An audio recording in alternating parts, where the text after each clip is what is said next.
Hello, welcome all of you to my channel, and I am Love Kumar Oniar, final year MBBS student from Chitwan Medical College. And in this part second, we will basically talk about the what is the special feature in the pathogenesis that we will see in the Neisseria meningitis that we will not see in other bacterial meningitis. होइन र अर्को कुरा we will see then what type of bacteria is Neisseria meningitis, in which age group it is common. So let's start. So basically Neisseria meningitis is a gram negative. So it is a gram negative, actually cocci. So gram negative हो तर cocci हो. It is exception type. Usually cocci are gram positive, so gram negative cocci हो. And it is actually intracellular bacteria. अर्को कुरा के बुझ्नु पर्यो कि Neisseria meningitis is basically common in the young children or teenagers or young adults. So young adults, teenagers हरुमा चाहिँ बढी यो कमन पाइन्छ ठीक छ। अर्को कुरा this Neisseria meningitis infection is mostly common in the person who lives in close contact. So close contact मा बस्नेहरुमा Neisseria meningitis एकदम कमन छ। जस्तो एक्जाम्पल को लागि होस्टेल स्टुडेन्ट्स, सो जो पनि मान्छेहरु होस्टेलमा बस्छन्, स्टुडेन्ट्स भयो और कोही पनि भयो जुन होस्टेलमा बस्छन् भने they are in close contact with each other, त्यस्तोमा Neisseria meningitis हुन सक्छ। अर्को कुरा आर्मी, सो आर्मी मिलिटेन्ट्सहरुमा के हुन्छ, आर्मीजहरु एकदम क्लोजली बस्छ हैन, सो आर्मी मिलिटेन्ट्समा हुन सक्छ। अर्को चाहिँ अब कसै हस्बेन्ड छ भने हस्बेन्ड छ भने वाइफलाई हुन सक्छ, किनभने अब उनीहरु सँगै सुत्छन् र त्यतिबेला रेस्पिरेटरी ड्रपलेट इन्फेक्सन हुन सक्छ। सो मोड अफ ट्रान्समिसन भनेको चाहिँ के हुन्छ, बेसिकली त ड्रपलेट इन्फेक्सन हुन्छ। सो ड्रपलेट इन्फेक्सन भनेको अब के हुन्छ त, मान्छेको स्निजिङहरुले पनि जान सक्छ हैन, एरोसोलहरु मुखबाट निस्किने एरोसोलहरुले पनि जान सक्छ, और मान्छेले के गर्न सक्छ, यस्तो किसिङहरु गर्ने बेला पनि इन्फेक्सन हुन सक्छ। So this were the basically the modes of transmission हैन, र कुमा कमन छ मैले त्यो पनि कुरा गरिसके। अब Neisseria meningitis में के स्पेशल कुरा छ कि basically whenever there is a inflammation due to the Neisseria meningitis, let's suppose this is a so यो पहिला चाहिँ मैले त्यो फर्स्ट भिडियो बनाइसकेको छु। सो फर्स्ट भिडियो पहिला हेरिहाल्नुस्, त्यसपछि बल्ल यो भिडियो हेर्न आउनुस्, नत्र फेरि धेरै कुरा बुझिदैन है। सो फर्स्ट भिडियो पहिला हेर्नुस् अनि then come to watch this video. So यो सीएसएफ छ र यो मानौ कि ब्रेन टिस्युहरु छ हैन, र यो मानौ कि सबरेक्नोइड स्पेस छ, के छ, सबरेक्नोइड स्पेस छ। अब के बुझ्नु पर्यो कि बेसिकली यो यहाँ चाहिँ के हुन्छ त, यो ठाउँहरुमा ब्लड भेसल्सहरु मानौ यो छ, जुन ब्लड भेसल्सहरुले ब्रेनलाई सप्लाई गरिरहेछ, ठीक छ, यो ब्लड भेसल्सहरु छ। अब बेसिकली Neisseria meningitis को केसमा के हुन्छ, यहाँ जुन इन्फ्लामेसन भइरा हुन्छ, त्यो इन्फ्लामेसन एक्चुअली स्टार्ट त भएको ब्याक्टेरिया त एक्चुअली ब्लडबाटै आएको हो। खासमा ब्याक्टेरिया त एक्चुअली कहाँबाट आएको, ब्लड भेसलबाटै आएको हो ब्रेनमा। अब एक्चुअली यो जुन Neisseria meningitis को ब्याक्टेरिया छ, त्यसले ब्लड भेसलमा पनि पछि के गर्न थाल्छ, इन्फ्लामेसन गर्न थाल्छ। सो Neisseria meningitis ले के गर्न थाल्छ, causes the inflammation in blood vessels, blood भेसल्समा पनि इन्फ्लामेसन गर्न थाल्छ। अब ब्लड भेसल्समै इन्फ्लामेसनहरु गरे भने यहाँ जुन आउने ब्याक्टेरिया थियो, त्यो ब्याक्टेरियाको प्रेजेन्स ब्लड भेसलमा पनि भयो मानौ कि, अब ब्लड भेसल्समा इन्फ्लामेसन गयो भने अल्टिमेटली ब्लड भेसलमा के गराइदिन्छ त, यहाँ मानौ कि ब्लड भेसलमा इन्फ्लामेसन गरायो र ब्लड भेसलमा के बढाइदियो, थ्रोम्बस फर्मेसन गराइदियो। ब्लड भेसलमा के गर्यो, थ्रोम्बस फर्मेसन गराइदियो, र यो कन्डिसनलाई हामी भन्छौं थ्रोम्बोफ्लेबाइटिस। के त, थ्रोम्बोफ्लेबाइटिस। थ्रोम्बोफ्लेबाइटिस भनेको के भयो, inflammation of the blood vessels in which there is a thrombus formation in the blood vessel. Blood भेसलमा इन्फ्लामेसन पनि भयो र ब्लड भेसलमा थ्रोम्बसको फर्मेसन भयो। अब ब्लड भेसलमा थ्रोम्बस र क्लटको फर्मेसन भएपछि ब्रेनमा हेर्नु त, अब ब्रेनमा आउने, यहाँ मानौ कि ब्लड क्लट बनिसकेछ भने ब्रेनमा आउने ब्लड फ्लो के भइसक्यो, डिक्रिज्ड भइसक्यो। भनेपछि ब्रेनमा आउने ब्लड फ्लो के भयो, डिक्रिज्ड भयो। ब्लड फ्लो डिक्रिज भएपछि अब अल्टिमेटली आफै सोच्नुस्, ब्रेनमा आउने ब्लड फ्लो डिक्रिज भए पनि के हुन सक्छ, मान्छेलाई फेरि के हुन सक्छ, मान्छेलाई इनिशियल अवस्थामा त मान्छेलाई कन्फ्युजन, डेलिरियमहरु होला हैन, पछि मान्छेलाई त अब फोकल न्यूरोलोजिकल डिफिकट्सहरु आउन थाल्छ। के आउन थाल्छ, फोकल न्यूरोलोजिकल डेफिकिट्स। फोकल न्यूरोलोजिकल डेफिकिट्स भनेको अब मान्छेमा चाहिँ अब जुन एपिलेप्टिक एट्याक्स और फिट्स, कन्भल्सन, सिजर हैन, यस्तो आउन थाल्छ। मान्छेहरुले केही काइन्ड अफ के भन्छ, हेमिप्यारेसिस और मानौ न कुनै ठाउँको कुनै नर्भले काम गर्न काम गरेन। सो यस्तो यस्तो कन्डिसन्सहरू चाहिँ नाइजेरिया मेनिन्जाइटिसमा चाहिँ हुन सक्छ हैन। बेसिकली नाइजेरिया मेनिन्जाइटिसले के गर्दियो त सेरेब्रल ब्लड फ्लोलाई एकदम धेरै कम गर्थ्यो र डिफ्रेन्ट ठाउँमा चाहिँ इस्केमिया इन्फेक्सनहरू पनि हुन सक्छ र त्यो कारणले गर्दाखेरि बडीमा चाहिँ ब्रेनको इन्फेक्सनले गर्दाखेरि डिफ्रेन्ट काइन्ड अफ फिचर्स देख्न सक्छ। अर्को मेन कुरा के हुन्छ कि यहाँ जुन इन्फ्लामेसन भयो ब्लड भेसल्समा त्यो इन्फ्लामेसन अलिक अब प्रोग्रेस गर्न थाल्छ। मैले के भने अर्को कुरा कि इन्फ्लामेसन जुन छ इन्फ्लामेसन इन ब्लड भेसलको इन्फ्लामेसन जुन छ कस्तो ह्यान्डराइटिङ भयो इन्फ्लामेसन इन ब्लड भेसल यो के हुन थाल्यो त प्रोग्रेस गर्न थाल्यो। अब ब्लड भेसलको इन्फ्लामेसन यदि प्रोग्रेस गर्यो भने अब चाहिँ के हुन सक्छ त त्यो ठाउँमा थ्रोम्बसको प्रोपेगेसन हुन थाल्छ। कुनै पर्टिकुलर ठाउँमा थ्रोम्बस बन्यो भने थ्रोम्बस बनेको बनै छ र ब्लड भेसलको एउटा लार्ज एरियामा थ्रोम्बस बन्छ र लार्ज एरियामा थ्रोम्बस बन्यो भने ब्लडमा हुने प्लेटलेट्स र क्लोटिङ फ्याक्टर सबै त्यो थ्रोम्बस बनाउनमा के भइहाल्छ युज भइहाल्छ।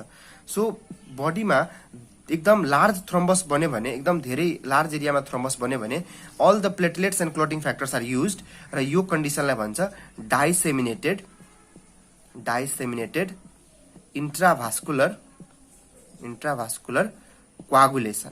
सो भनेपछि के भयो त नाइजेरिया मेनिन्जाइटिसले अल्टिमेटली के गराइदियो डाइसेमिनेटेड भनेको एकदम स्प्रेड धेरै स्प्रेडिङ इन्ट्राभास्कुलर कोआगुलेसन गराइदियो भनेपछि पुरै बडीको डिफ्रेन्ट पार्ट्सहरूमा स्पेशली ब्रेनको वरिपरिको भेसल्सहरूमा इन्ट्राभास्कुलर कोआगुलेसन गराइदिरहेछ र त्यो कोआगुलेसन र त्यो थ्रोम्बस बन्ने प्रोसेसमा प्लेटलेट क्लोटिङ फ्याक्टरहरू युज भइरहेछ र त्यही कारणवश प्लेटलेट र क्लोटिङ फ्याक्टरको ब्लडमा के भइदिन्छ कमी भइदिन्छ। अब ब्रेनको वरिपरिको भेसल्सहरूमा कोआगुलेसन भइदियो धेरै वाइड स्प्रेड कोआगुलेसन भयो र क्लोटिङ फ्याक्टर्स र प्लेटलेटहरू युज भयो। वन्स द क्लोटिङ फ्याक्टर्स वन्स एकचोटि जब प्लेटलेट र के भन्छ क्लोटिङ फ्याक्टर्स युज हुन्छ भने क्लोटिङ फ्याक्टर्सहरू अब डिक्रिज हुन्छ भने this condition is known as consumptional coagulopathy. केलाई भन्छ त कन्जम्सनल कोआगुलोप्याथी भन्छ र यो कन्डिसन भइसकेपछि अब के हुन्छ त बेसिकली मान्छेको बडीमा different areas of bleeding develop हुन्छ किनभने नर्मली प्लेटलेट र क्लोटिङ फ्याक्टर्सहरूले ब्लिडिङलाई कुनै पनि ठाउँबाट रोक्थ्यो ब्लिडिङ हुन दिन्थेन तर यो एकै ठाउँमा धेरै थ्रोम्बस बनेर चाहिँ सबै प्लेटलेट क्लोटिङ फ्याक्टरहरू युज भइसके र त्यो कारणवश बडीमा चाहिँ यो रिजेन्ट्सहरूको कमी भयो र डिफ्रेन्ट मल्टिपल एरियाजमा ब्लिडिङ हुन्छ। अब यो ब्लिडिङ हुँदाखेरि यदि यो ब्लिडिङ चाहिँ स्किनको भेसल्सहरूमा ब्लिडिङ भइदियो और जति पनि प्रेसर पोइन्ट्सहरू छ हाम्रो बडीको हैन जस्तो चाहिँ एक्जिला भयो और आर्म के भन्छ लेगहरूको भयो हैन एक्सट्रिमिटीहरूमा भयो यो सबैको भेसल्सहरूमा के भएर हुन्छ ब्लिडिङ हुन थाल्छ र योहरूमा ब्लिडिङ भयो भने के हुन्छ त्यहाँ चाहिँ पेटेकियल र्यासेसहरू देखिन्छ त्यही भएर चाहिँ पेटेकियल हेमरेज देखिरहेको हुन्छ। सो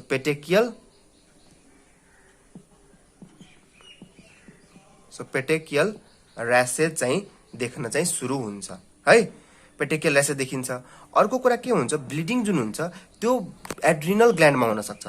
सो एड्रिनल ग्ल्यान्डमा बाइलेटरल दुवै साइडको एड्रिनल ग्ल्यान्डमा के हुन सक्छ ब्लिडिङ हुन सक्छ र एड्रिनल ग्ल्यान्डमा जब ब्लिडिङ हुन्छ त्यो एकदम म्यासिभ ब्लिडिङ हुन्छ यानी म्यासिभ हेमरेज हुन्छ र यति म्यासिभ हुन्छ कि यसले चाहिँ ब्लड प्रेसरलाई एकदम धेरै ड्रप गरिदिन्छ। सो अल्टिमेटली बीपी के भइहाल्छ ड्रप भइहाल्छ र अल्टिमेटली बीपी एकदम ड्रप भएको कारणले गर्दाखेरि मान्छे सकमा जान सक्छ र अल्टिमेटली मान्छे कोमामा पनि जान सक्छ हैन।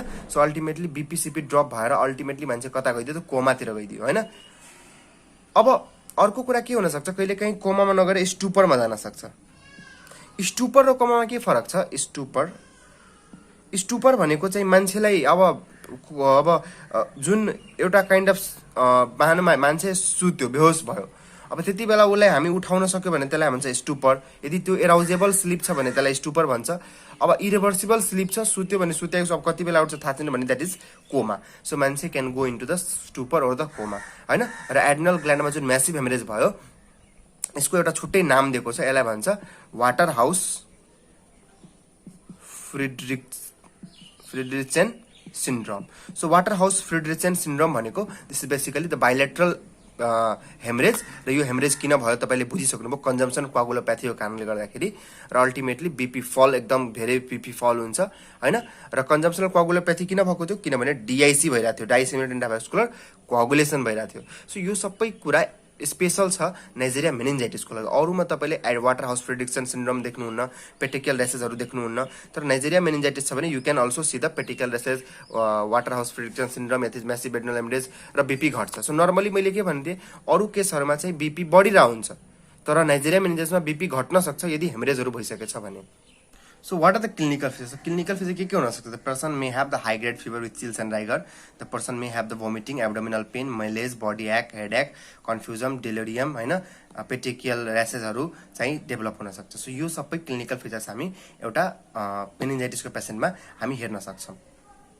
Also there may have the के हुन सक्छ अर्को there may be the signs of focal neurological deficit focal neurological deficits को पनि साइनहरु देखिन सकिन्छ हैन बेसिकली चाहिँ अब मान्छेलाई फिट्सहरु पनि आउन सक्छ कन्भल्सनहरु आउन सक्छ हैन योहरु पनि हुन चाहिँ सक्छ ठीक साइन्सहरु के हुन सक्छ साइन्स क्यान बी सबभन्दा पहिला कन्सियस लेभल मान्छे घटिसकेको हुन्छ यसमा so there will be decreased conscious level र कन्सियस यो चाहिँ लेभल हो सो कन्सियस लेभल डिक्रिज भइसकेको हुन्छ बेसिकली कन्सियस लेभल जो डिक्रिज भएको हुन्छ त्यसलाई एसेस गर्नको लागि हामी ग्लासको कोमा स्केल युज गर्न सक्छौं हैन यसलाई जीसीएस भन्छ हामीले हैन सो जीसीएस गर्न भन्छ अनि जीसीएस गरे भने नर्मली यसको एउटा नर्मल पर्सनमा स्कोर हुन्छ 15 तर यिनीहरुमा चाहिँ score 8 to 9 out of 15 so 15 स्कोरमा 8 to 9 मात्रै हुन्छ यसको मतलब डिक्रिज कन्सियस लेभल भयो अर्को मैले भनेकै थिए जुन कुसिङ ट्रायडमा बीपी इन्क्रिज र हार्ट रेट डिक्रिज भएको हुन सक्छ हैन अर्को फोकल न्यूरोलोजिकल साइन्सहरु चाहिँ देख्न सक्छ जुन चाहिँ फिट्स कन्भल्सनहरु हुन सक्यो र अरु पनि यदि कुनै नर्भको अर केही ड्यामेज छ भने त्यसको पर्टिकुलर साइन देख्न सक्छ अर्को साइन अफ मेनिन्जियल इरिटेसन अब यो एकदम इम्पोर्टेन्ट कुरा हो मैले सुरुमै भनेथे कि मेनिन्जियल इरिटेसनको साइन्सहरुको कुरा जुन चाहिँ मेनिन्जियल टिस्युहरु जब डिस्ट्रोय हुन्छ त्यतिबेला चाहिँ मेनिन्जियल इरिटेसनको साइनहरु देख्न सकिन्छ जस्तो नेक स्टिफनेस कर्निङ साइन र ब्रुडिस्की साइन नेक स्टिफनेस भनेको त सिम्पली नेक रिजिडिटी हुन्छ यसमा चाहिँ अब धेरै बुझ्ने कुरा केही पनि छैन अब कर्निङ साइन र ब्रुडिस्की साइन भनेको के हो त्यो म बुझाइदिरा छु सो व्हाट इज कर्निङ साइनमा के गरिन्छ त पेशेन्टलाई पेशेन्ट को flex the hip at 90 degree patient यो छ भने यो पेशेन्ट छ भने हैन अनि पेशेन्ट छ कस्तो पेशेन्ट नभने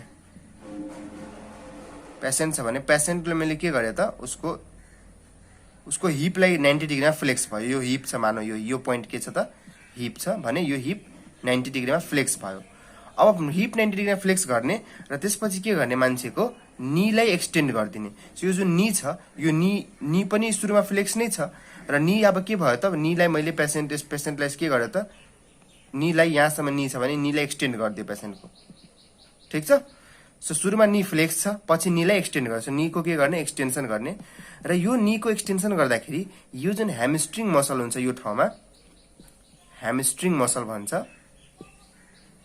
यो ह्यामस्ट्रिङ मसलको एरियामा पेन हुन्छ सो नी एक्सटेन्सन गर्दाखेरि पेन इन द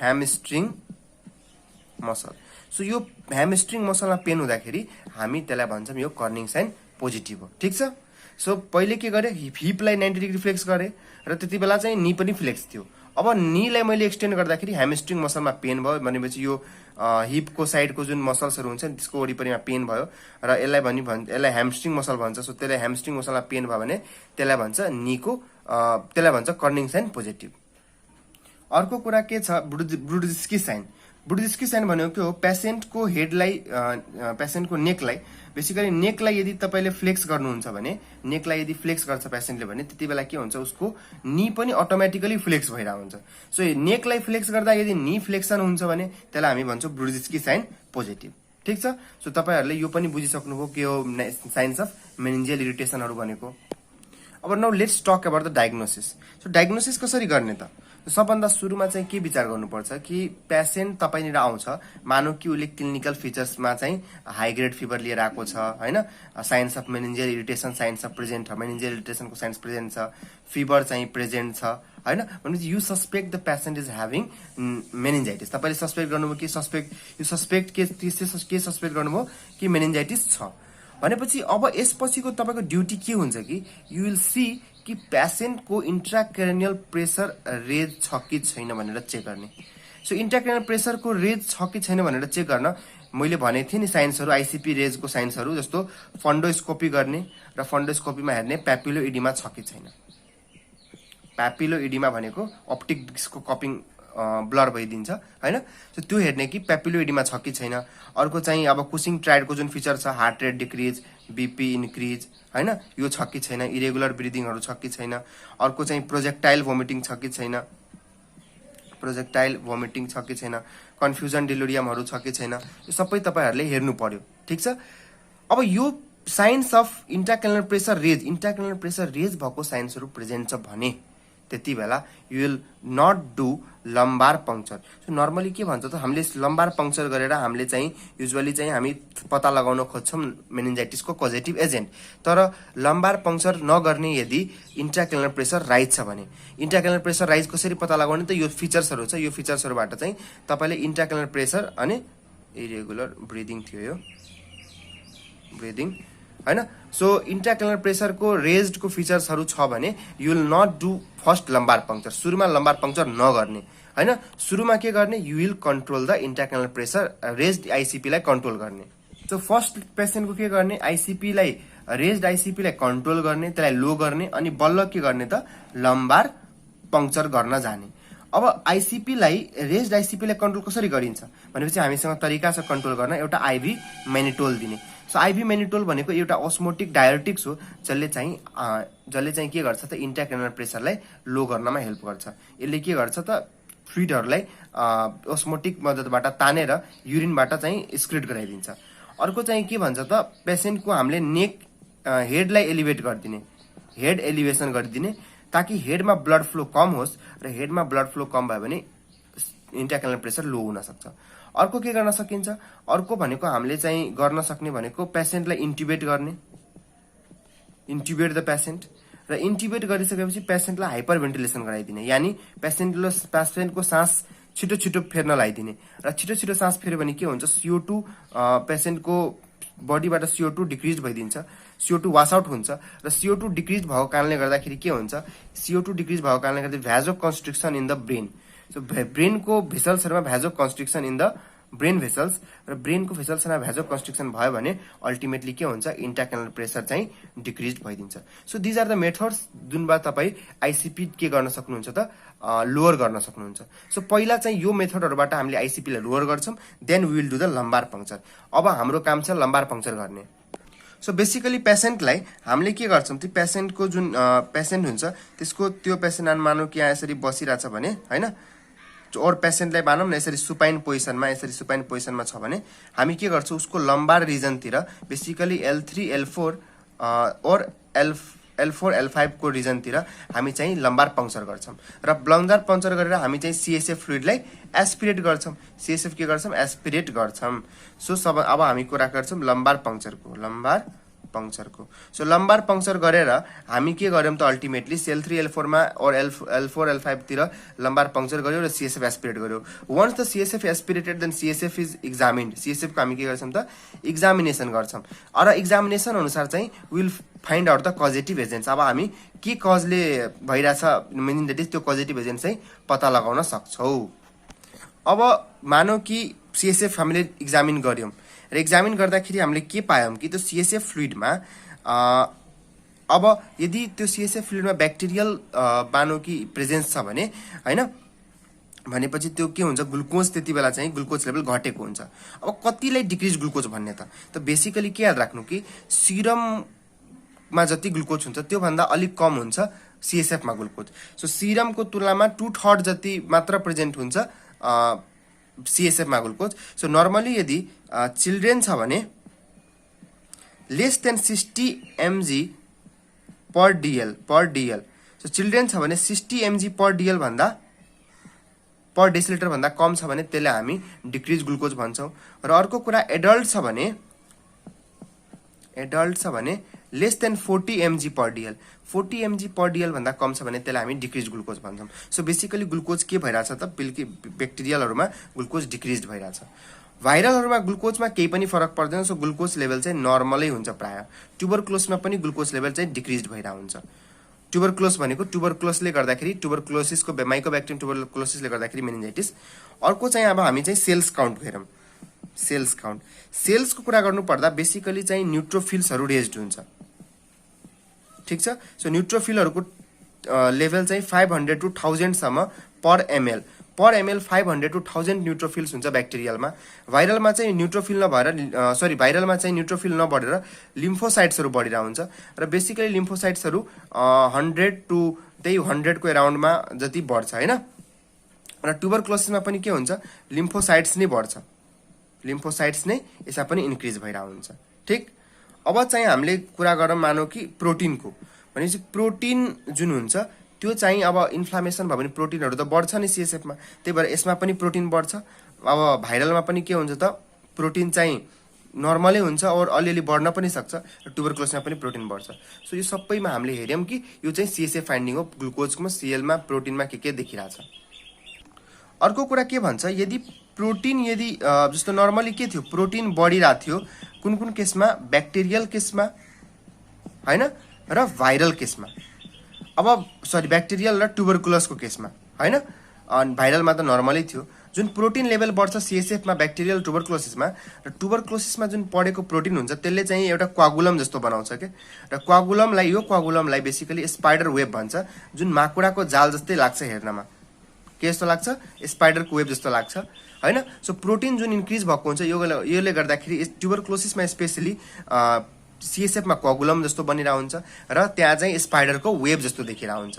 सो यो एउटा स्पेसल फिचर हो कि ट्युबरक्लोसिस कसरी फाइन्ड आउट गर्ने। अब अर्को एउटा कन्सेप्ट के बुझ्नु पर्यो कि patient cannot come to you, मानौ कि पेसेन्ट तपाईँनिर अब धेरै अर्ली अवस्थामा आइदियो। अब धेरै अर्ली अवस्थामा के हुन्छ कि एक्चुअली सेल्समा चेन्जेस आइसकेको हुन्छ, भनेपछि सेलहरूमा जस्तो न्युट्रोफिल ब्याक्टेरियलमा बढिसकेको हुन्छ, ट्युबरक्लोसिसमा लिम्फोसाइट बढिसकेको हुन्छ, भाइरलमा लिम्फोसाइट बढिसकेको हुन्छ, तर ग्लुकोजको लेभल नर्मलै हुनसक्छ र अर्को कुरा प्रोटिनको लेभल पनि नर्मलै हुनसक्छ। त यही कुरा बुझ्न जरुरी छ कि इनिसियल स्टेजमा चाहिँ ग्लुकोज प्रोटिनहरू नर्मल पनि आउन सक्छन् होइन। त्यति बेला चाहिँ हामी अब ग्लुकोज र प्रोटिन नर्मल छ भने उसलाई मेनिन्जाइटिस छैन भनेर चाहिँ भन्न मिलेन के, त्यति बेला हामी सेल्सकै आधारमा पनि डायग्नोसिस बनाउनु पर्छ। सो फर्स्ट जहिले पनि चेन्ज भनेको चाहिँ सेल्सहरूमा आउँछ, फर्स्ट चेन्ज भनेको सिएसएफमा चाहिँ सेल्सहरूमा देखिन्छ, यानि कि ब्याक्टेरियल छ भने न्युट्रोफिल बढ्छ, अब भाइरल छ भने लिम्फोसाइट बढ्छ, ट्युबरक्लोसिस छ भने लिम्फोसाइट्स बढ्छ। सो सुरुमा चाहिँ सेलकै आधारमा चाहिँ हामी डायग्नोसिस गर्नुपर्छ यदि ग्लुकोज र प्रोटिनमा चेन्ज आएको छैन भने। अब हामीले ब्याक्टेरियल हो कि भाइरल हो कि ट्युबरक्लोस त पत्ता लगायो, तर ब्याक्टेरिया पनि कुन ब्याक्टेरिया छ भने सिएसएफको हामीले के गर्नु पर्यो त, ब्याक्टेरिया स्पेसल ब्याक्टेरिया पत्ता लगाउनको लागि हामीले सिएसएफको ग्राम स्टेन गर्ने, और अब ट्युबरक्लोसिस सस्पेक्ट छ भने एएफबी एसिड फास्ट बेसिलाइको स्टेन गर्न सकिन्छ होइन। अर्को के गरिन्छ, सिएसएफको हामी कल्चर गर्न सक्छौँ। सो सिएसएफको कल्चर गर्न सकिन्छ, ग्राम स्टेन गर्न सकिन्छ, एएफबी स्टेन गर्न सकिन्छ होइन। यो सबै गरेर हामीले चाहिँ स्पेसली कजेटिभ एजेन्ट चाहिँ पत्ता लगाउन चाहिँ सक्छौँ होइन। सो कजेटिभ एजेन्ट चाहिँ पत्ता लगाउन चाहिँ सकिन्छ। अर्को कुरा, ब्लडलाई पनि कल्चर गर्न सकिन्छ। ब्लडलाई कल्चर किन गर्ने, to rule out sepsis. Sepsis छ कि छैन भनेर, यानि ब्लडमा टक्सिन्सहरूको मात्रा छ कि छैन भनेर रुल आउट गर्न हामीले चाहिँ ब्लड कल्चर गर्ने, ठिक छ। ब्लड कल्चर नगर्ने चाहिँ छैन, रुटिनली चाहिँ गरिँदैन, रुटिनली चाहिँ सिएसएफकै आधारमा चाहिँ हामी डायग्नोसिस बनाइदिन्छौँ, तर ब्लड कल्चर पनि यदि सेप्सिसहरूलाई रुल आउट गर्नु छ भने गर्न सकिन्छ।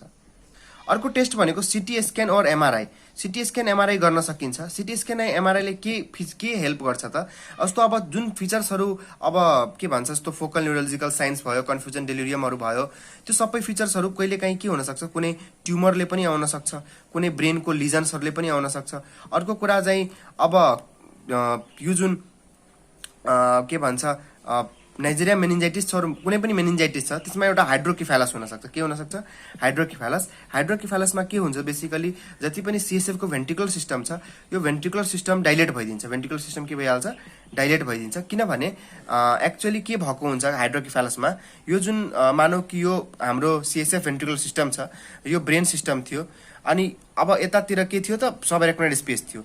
यहाँ हामीले हेरेको थियौँ कि यहाँ एउटा यसो ओपनिङ हुन्छ जहाँ चाहिँ यताको सिएसएफ भेन्ट्रिकुलर सिस्टमको सिएसएफ चाहिँ गइरहेको हुन्छ सबएरेक्नोइड स्पेसमा, र यो बाटो ब्लकेज भयो, मानौ यो बाटोमा चाहिँ कोअगुलमहरू डेभलप भयो और केही आएर ब्लक गरिदियो भने, मानौ कि इन्फ्लामेटरी एक्जुडेट्स आएर यो बिचको बाटो ब्लक गर्यो भने के हुन्छ, यो सीएसएफ यहाँ भएको सीएसएफ त कहीँ बाहिर जान पाउँदैन भनेपछि यही सीएसएफ बढ्छ र यही धेरै सीएसएफ बढ्यो भने यो भेन्ट्रिकुलर सिस्टम डाइलेट हुन्छ र यही कन्डिसनलाई भन्छ हाइड्रोकिफालस र हाइड्रोकिफालस भयो भने भेन्ट्रिकुलर सिस्टम के हुन्छ डाइलेसन भएको हुन्छ सो हाइड्रोकिफालस भएको छ कि छैन भनेर रुल आउट गर्न पनि हामीले चाहिँ सिटी स्क्यान एमआरआई गर्ने सिटी स्क्यान एमआरआईले ट्युमर छ कि लिजन छ कुनै हाइड्रोकिफालस छ कि छैन भनेर रुल आउट गर्न हामीले चाहिँ हेल्प गर्छ त्यही भएर हामी सिटी स्क्यान एमआरआई पनि गर्ने अर्को if you are सस्पेक्टिङ the माइकोब्याक्टेरियम tuberculosis यदि तपाईँले माइकोब्याक्टेरियम टिबी सस्पेक्ट गरिरहनु भएको छ भने दुई तीनवटा के कुरा याद राख्नुहोस् यसमा चाहिँ हाई फिभर हुँदैन यसमा चाहिँ लो ग्रेड फिभर आइरहेको हुन्छ यदि स्पेसली माइकोब्याक्टेरियम ट्युबरक्लोसिसमा लो ग्रेड फिभर आइरहेको हुन्छ र यति बेला हामीले चेस्ट एक्सरे पनि गर्ने के गर्ने त एउटा चेस्ट एक्सरे पनि गरिन्छ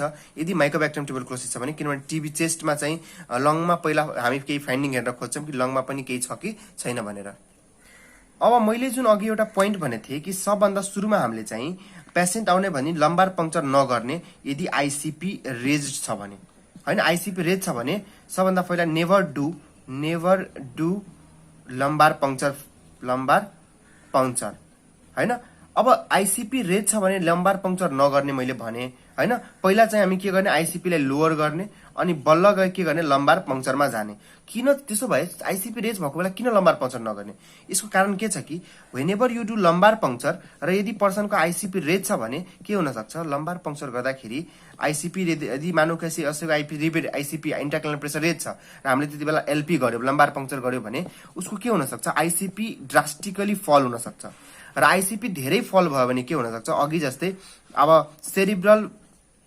सेरिब्रल टोन्सिलहरू जुन हुन्छ ब्रेनको सबस्टान्सहरू के हुनसक्छ त्यो हर्निएट हुनसक्छ सेरिब्रल टोन्सिल्सहरू के हुनसक्छ हर्निएट हुनसक्छ र सेरिब्रल टोन्सिल्सहरू हर्निएट भयो भने के हुनसक्छ त बेसिकली अब त्यसले चाहिँ मैले भनेकै थिएँ ब्रेन स्टेम स्ट्रक्चर्सहरू कम्प्रेस गर्न सक्छ र ब्रेन स्टेमको स्ट्रक्चर्स कम्प्रेस गर्यो मेडुलाहरू पोन्सहरू कम्प्रेस गर्यो भने मान्छेको के हुनसक्छ रेस्पिरेटरी सेन्टरको डिप्रेसन भएर कार्डियक सेन्टरको डिप्रेसन भएर मान्छेको डेथ हुनसक्छ यही कारण थियो कि मान्छेलाई तपाईँले यदि आइसिपी रेज्ड भएको बेला यदि लम्बार पङ्क्चर गर्नुहुन्छ भने अल्टिमेटली मान्छे डेथमा जान सक्छ त्यही कारणवश हामी चाहिँ सुरुमा लम्बार पङ्क्चर गर्दैनौँ सुरुमा आइसिपीलाई कन्ट्रोल गर्छौँ अनि बल्ल लम्बार पङ्क्चर गर्न जान्छौँ सो यहीहरू टेस्ट थियो होइन अनि अर्को चाहिँ अब नन स्पेसिफिक टेस्टहरू पनि हुन्छन् अब नन स्पेसिफिक टेस्ट भनेको जस्तो हामीले इएसआरहरू ब्लड सिरममा इएसआरहरू गर्छौँ भने इएसआरको भ्यालु बढ्न सक्छ सिआरपीहरूको भ्यालु चाहिँ बढ्न सक्छ इन्फ्लामेसन यो भनेको त नन स्पेसिफिक इन्फ्लामेटरी तपाईँले टेस्टहरू भयो होइन सो योहरू पनि गर्न सकिन्छ सो म यो भिडियोमा चाहिँ मैले डायग्नोसिस पार्ट मात्रै भने next video I will talk about the mainly prevention and the treatment part so thank you for watching this video thank you